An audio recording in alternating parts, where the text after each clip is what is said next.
बिस्मिल्लाहिर्रहमानिर्रहीम। अस्सलाम वालेकुम। Welcome to my channel everyday interesting. मैं हूं आपकी होस्ट नुसरत नवीद। आज हम बात करेंगे वैसलीन के बारे में। फेशियल करवाने के लिए हर महीने पार्लर जाने का टाइम बहुत मुश्किल से मिलता है,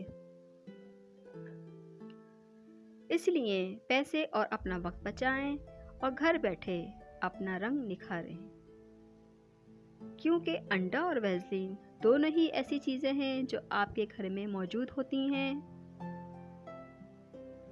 एक चम्मच वैसलीन और एक अंडे की सफ़ेदी को मिक्स करें, फिर इस मास्क को 20 मिनट तक चेहरे पर लगाएं। बाद में नीम गर्म पानी से मुंह धो लें। 15 दिन तक इस मास्क को चेहरे पर लगाने से चेहरे पर फेशियल जैसी चमक भी आ जाएगी और दाग धब्बे, झुर्रियाँ, काले घेरे भी कंट्रोल हो जाएंगे। वैसलीन कैसे फ़ायदा करती है? वैसलीन में मादनियाती ऑयल और प्रोमिनरल्स और कबात पाए जाते हैं जो जल्द की खूबसूरती में इजाफा करते हैं।